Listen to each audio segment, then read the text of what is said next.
அமெரிக்காவில் முடியும்னா, இந்தியாவில் முடியும்னா, பிரான்ஸ்ல முடியும்னா, ஜெர்மனியில் முடியும்னா, ஒவ்வொரு நாட்டிலும் ஜப்பான்ல முடியும்னா, இலங்கை தலைநகர் கொழும்பிலே முடியாதா? நாம் அத்தனை பேரும் ஒன்றிணைந்து நடத்துகிற ஆர்ப்பாட்டம் இது ஒரு இயக்கத்துக்கு சொந்தமான ஆர்ப்பாட்டம் அல்ல, அத்தனை இயக்கங்களுக்கும் சொந்தமான ஆர்ப்பாட்டம். அத்தனை பேரும் வாருங்கள், குடும்பத்தோடு வாருங்கள், பிள்ளை குட்டிகளோடு வாருங்கள், மனைவி மக்களோடு வாருங்கள். ஏன் தெரியுமா? வாழ்வதற்கான உரிமைதான் இல்லை என்று நினைத்தால் செத்ததற்கு பிறகும் உங்களுக்கு உரிமை இல்லை என்கிற ஒரு நிலை உருவாகி இருக்கிறது. எனவே நம்முடைய உரிமையை நாமே வென்றெடுக்க வேண்டும். ஜனநாயக போராட்டம் தான் இதற்கு ஒரே தீர்வு, ஜனநாயக ஆர்ப்பாட்டம் தான் இதற்கு ஒரே தீர்வு.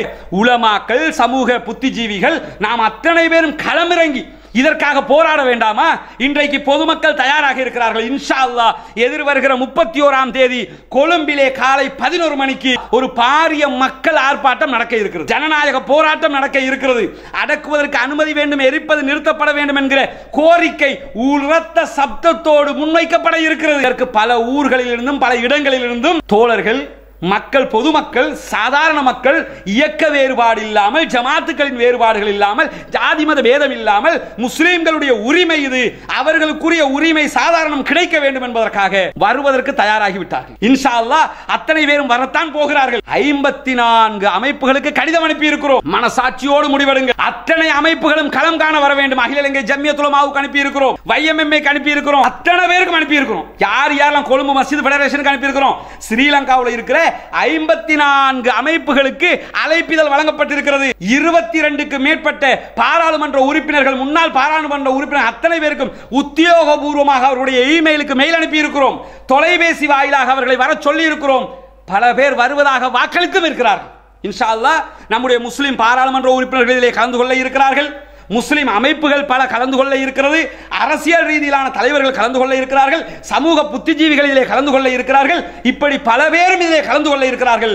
54 அமைப்புகளும் நாம் ஒன்றாக இதிலே கலக்க வேண்டும். நாம் சங்கமமாக வேண்டும். நம்முடைய எதிர்ப்பை நாம் காட்ட வேண்டும். நம்முடைய நிலைப்பாட்டை நாம் விளக்க வேண்டும்.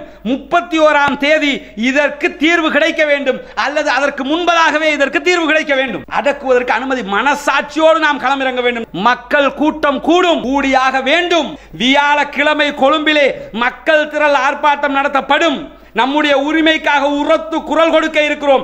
ஜனநாயகம் வெல்லும், போராட்டம் வெல்லும். ஜனநாயக ரீதியில் நம்முடைய உரிமைகளை நாம் வென்றெடுக்கவே வேண்டும். இது சிலோன் தௌஹீத் ஜமாத்தினுடைய ஆர்ப்பாட்டம் அல்ல என்பதை பல கட்டங்களில் சொல்லிவிட்டோம். இது எங்களுடைய ஆர்ப்பாட்டம் அல்ல, நாங்கள் நடத்துகிற ஆர்ப்பாட்டம் அல்ல.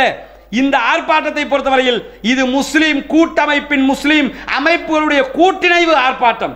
அரசியல்வாதிகள் வருவார்கள், பொதுமக்கள் வருவார்கள், உலமாக்கள் வருவார்கள், இயக்கங்கள் வருவார்கள், கட்சிகள் வருவார்கள், புத்திஜீவிகள் வருவார்கள், மனித உரிமை அமைப்புகள் வருவார்கள், அரசியல் தலைவர்கள் வருவார்கள், அத்தனை பேரும் வருவார்கள். நாம் அத்தனை பேரும் ஒன்றிணைந்து நடத்துகிற ஆர்ப்பாட்டம் இது ஒரு இயக்கத்துக்கு சொந்தமான ஆர்ப்பாட்டம் அல்ல, அத்தனை இயக்கங்களுக்கும் சொந்தமான ஆர்ப்பாட்டம். அத்தனை பேரும் வாருங்கள், குடும்பத்தோடு வாருங்கள், பிள்ளை குட்டிகளோடு வாருங்கள், மனைவி மக்களோடு வாருங்கள். ஏன் தெரியுமா? வாழ்வதற்கான உரிமைதான் இல்லை என்று நினைத்தால் செத்ததற்கு பிறகும் உங்களுக்கு உரிமை இல்லை என்கிற ஒரு நிலை உருவாகி இருக்கிறது. எனவே நம்முடைய உரிமையை நாமே வென்றெடுக்க வேண்டும். ஜனநாயக போராட்டம் தான் இதற்கு ஒரே தீர்வு, ஜனநாயக ஆர்ப்பாட்டம் தான் இதற்கு ஒரே தீர்வு. அமெரிக்காவில் ஆர்ப்பாட்டம் நியூயார்க் குலுங்கியது. கடுமையான இலங்கை முஸ்லிம்கள் பெரும் கூட்டத்தை திரட்டி இருந்தார்கள். ஜெனீவாவிலே பெரும் கூட்டத்தை திரட்டி இருந்தார்கள். யூகேயிலே பெரும் கூட்டத்தை திரட்டி இருந்தார்கள். பிரான்சிலே பெரும் கூட்டம் திரண்டு இருந்தது. இந்தியாவிலே பெரும் கூட்டம் திரண்டு இருந்தது. எதற்காக? இந்த உரிமைக்காக. அமெரிக்காவில் முடியும்னா, இந்தியாவில் முடியும்னா, பிரான்ஸ்ல முடியும்னா, ஜெர்மனியில் முடியும்னா, ஒவ்வொரு நாட்டிலும் ஜப்பான்ல முடியும்னா, இலங்கை தலைநகர் கொழும்பிலே முடியாதா? கொழும்பிலே நாம் ஆர்ப்பாட்டம் நடத்துவோம். இன்ஷா அல்லாஹ் மக்கள் நம்முடைய உரிமைகளை நாம் வென்றெடுக்க வேண்டும், உணர்வுகளை வெளிப்படுத்த வேண்டும். இந்த உணர்வுகளை வெளிப்படுத்துவதற்காக ஜனநாயக ரீதியில் வீதிக்கு இறங்குவதற்காக அத்தனை பேரும் தயாராக இருக்கிறார்கள். இளைஞர்கள், பொதுமக்கள், ஆண்கள், பெண்கள் அத்தனை பேரும் தயாராக இருக்கிறார்கள். உலமாக்கள் பல பேர் தயாராக இருக்கிறார்கள். நாம் அத்தனை பேரும் ஒன்றிணைந்து இந்த உரிமையை வென்றெடுப்போம். கண்டிப்பாக நம்முடைய குரலுக்கு அரசு செவி சாய்க்கும், செவி சாய்க்க வேண்டும்.